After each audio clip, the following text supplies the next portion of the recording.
Yo, bro, what's the difference between Dubai and Abu Dhabi? You tell me.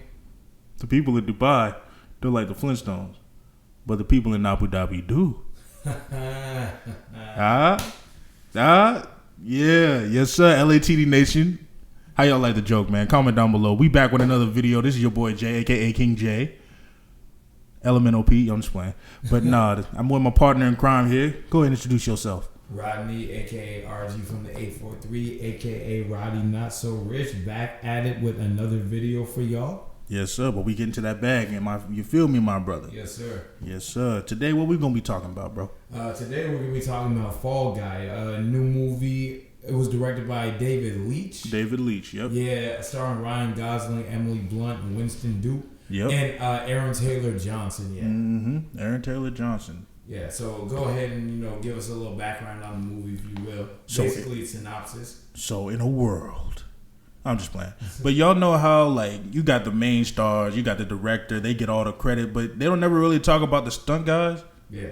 But that's what Ryan Gosling in this movie is, Because you already know, they're the unsung heroes, man, They pretty much, they make the movie possible. Like, the majority of movies, especially action movies, I'm guaranteed there's going to be some stunt work in there. And unfortunately, they're mostly unsung heroes, as you said. Exactly. And so, but this one kind of takes a turn because the main actor, played by Aaron Taylor Johnson, Tom Ryder, he's kind of out of the picture. But now Ryan Gosling, a.k.a. Colt Seavers. Thank you, sir. So basically what it is that at the beginning of the movie, you're introduced to Colt Seavers, as you said, played by Ryan Gosling. And he's a stunt man for this extremely famous, well-known actor by the name of Tom Ryder, played, as you said, by Aaron Taylor Johnson. Yes, sir. And so at the beginning of the movie, they are shooting what is to be the biggest movie of both their careers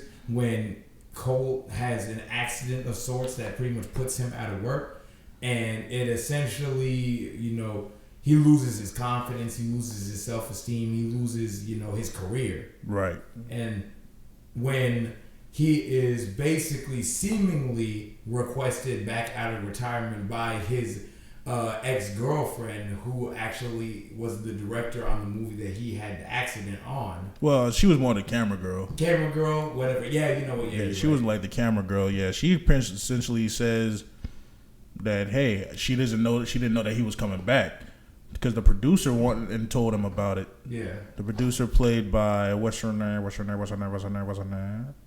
I can tell you, actually. Yeah, she played by Hannah Waddingham. Yes. Hannah Waddingham. Something like that. Yeah, so she invites Ryan Gosling, Colt Seavers back, to the play in the movie, and he pretty much perks up every time Emily Blunt's character is named. Yeah, Emily Blunt. That's her name was Jodie. Yep. Yeah, Jodie was her name. And not like Tyrese from Baby Boy, but anyway. But nah, speaking of those two, they have a great chemistry in this movie. They do. That pretty much makes the whole movie. Right. They're back and forth. They're sort of because she, understandably so, is very, very upset and angry towards him because he, having had his accident, he dropped off the face of the earth, and he didn't just stop professionally being in contact. He didn't just halt his career, he halted their relationship. Right. She never heard from him again. So because of that, she feels a way, understandably so, because he never really explained to her what happened. He kind of just, he disappeared essentially. Right. And then, and it's like one of the funny, and that resulted in one of the funniest scenes in this movie, though. Yeah. Where she has like the giant megaphone, and not to spoil any, well, it's not really a spoiler, but she has like a giant megaphone, and then she's going down through, she's talking about the character in her movie called Metal Storm. Yes. And it pretty much mirrored their whole entire relationship since he's been gone and everything like that. And they basically aired each other out as far as like what happened in their relationship, both during and after he disappeared. Right, and she kept lighting him on fire and everything, man. It's like, that was a funny scene. And this dude right here makes a joke about my ex in this movie, and I'm like, well, we don't need to talk about that. That's a story for another day. Comment down below if you want to hear it. That's cap. But anyway, But anyway, we also got Winston Duke in here, who plays Dan Tucker, the stunt coordinator. Yeah. He's also great in here. Yeah, he's great. You know, one thing about him is that he's actually a very underrated comedic actor. Oh yeah, in my opinion, he was good as M'Baku. He had some funny scenes in M'Baku or in Black Panther as M'Baku. Right. And he also was in Us. You know, starring. It was him, Lupita, and directed by Jordan Peele all the way back in 2019. Yep. Great movie there. You know, there were definitely some comedic scenes in there that I remember laughing at distinctly. Mm-hmm. So yeah, he was really good in the movie. You know, he gave a very comedic performance. Are we really everybody in this movie? Because the movie doesn't really take itself too seriously. Not at all. And so everybody pretty much brings a very charismatic sort of presence to it. Mm-hmm. Yeah. No. Talking to the mic. I was saying. I got you. Oh yeah, no. So everybody kind of brings a very charismatic and likable energy to the movie. Mm-hmm. It's a very, for the most part, it starts out very fast paced. Essentially, the majority of the plot, it starts out as what you think it would be somewhat of a romantic comedy, but it turns into a little bit of an action / I wouldn't say espionage, but sort of mystery. Yeah, no, I agree. Because another, and we won't. This is as far as we'll go plot wise.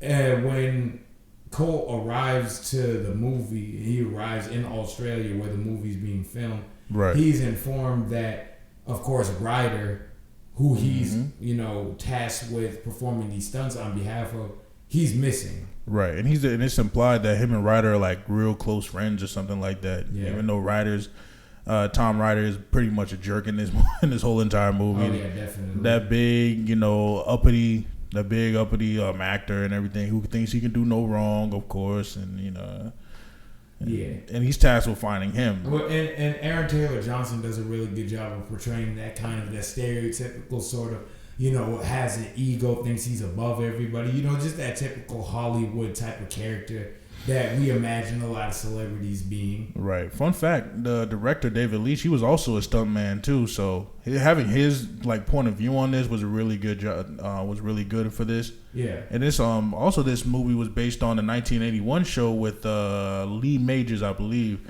of the same name. Of the same name. Yeah. Yep. And it's like I said, I really did enjoy this movie though. Yeah, I agree. Great comedic performances, just great overall. It is very fast paced, like I said, for the most part.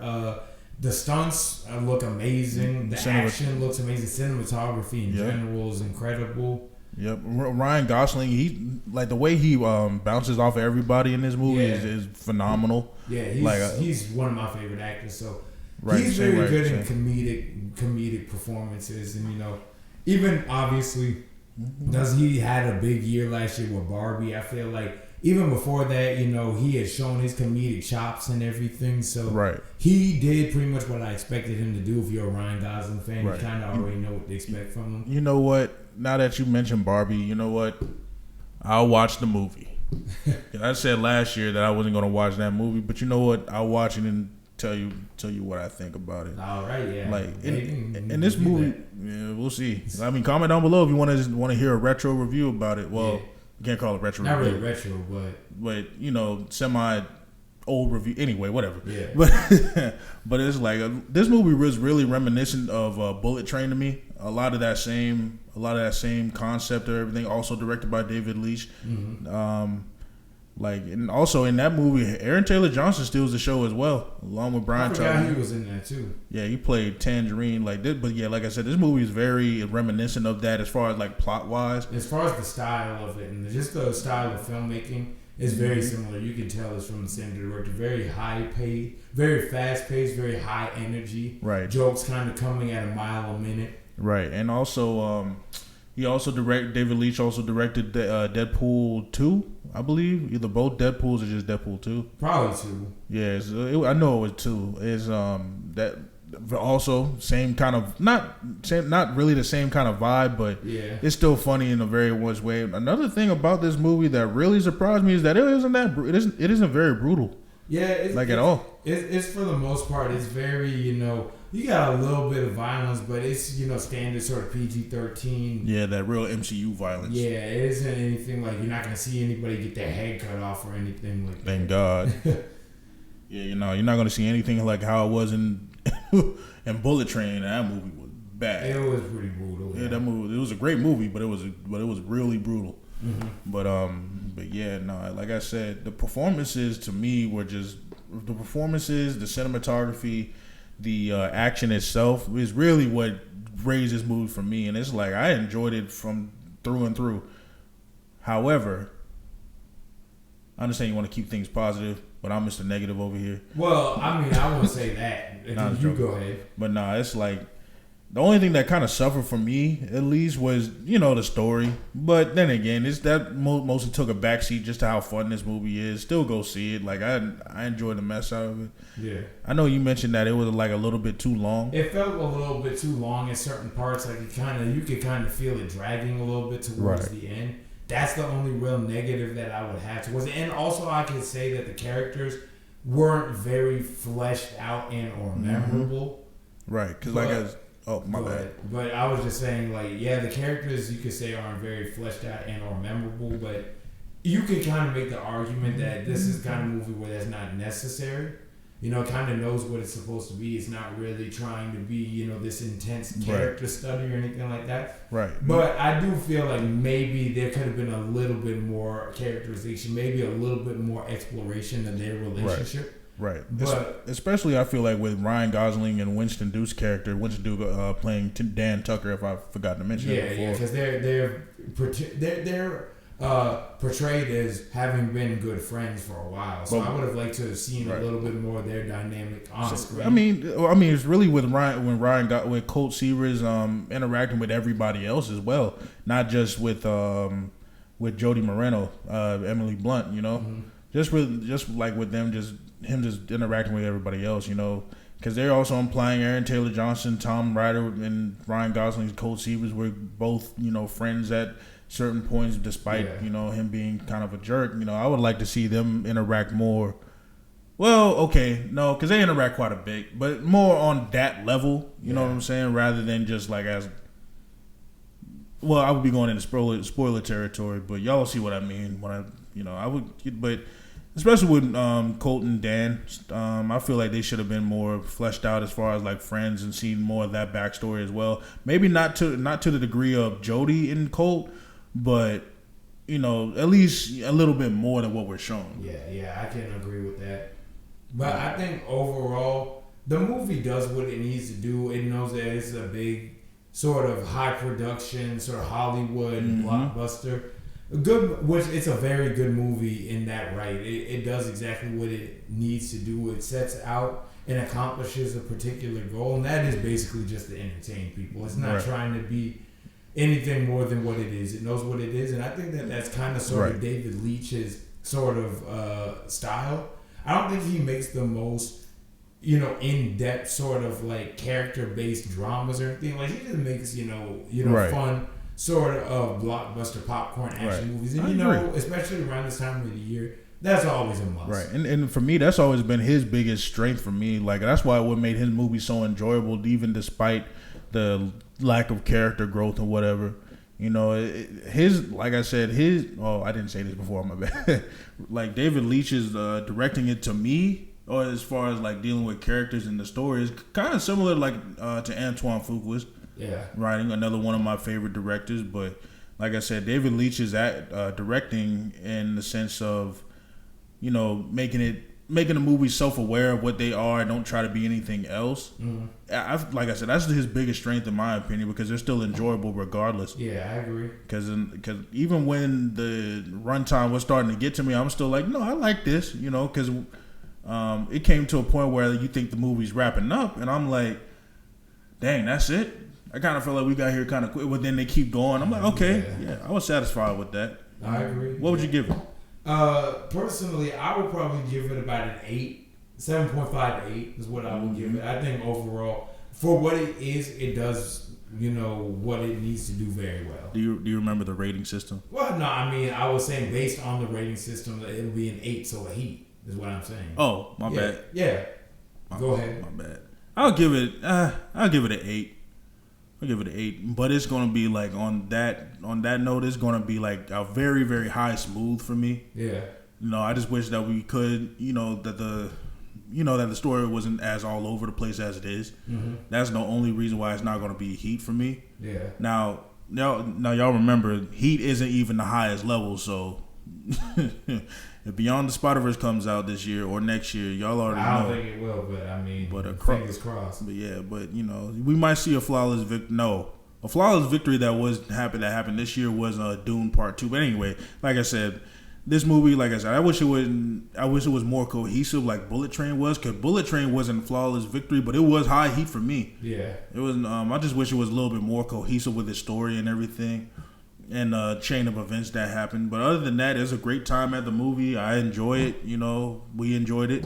Have fun with it. Enjoy yourselves. Go kick back, relax. Go to if you in Charleston, go to Northwood Stadium Cinema up the road. Yeah. If you wherever the case may be. As long as you catch it, there you go. Like now, I'm gonna tell y'all now. We got some more stuff. We got some announcements coming up later on, right? Very soon, in due time. Man, do we really gotta wait? I mean, personally, I would like to keep it under wraps just for a little bit. They'll find out. They'll see soon enough. I understand, but we'll at least say this: some things might change, some things won't change. Big things coming for sure. But they're on the way. Things. They're on the way. Well, with that being said, I've been Jay. And this has been Rodney. And we are LATD, man. Leave a like, comment, subscribe to the video. Tell your friends about us, man. We nice guys. Ting. You know what I'm saying? Yes, sir. Y'all boy be safe. Y'all have a blessed week. And we'll catch y'all next time. Peace.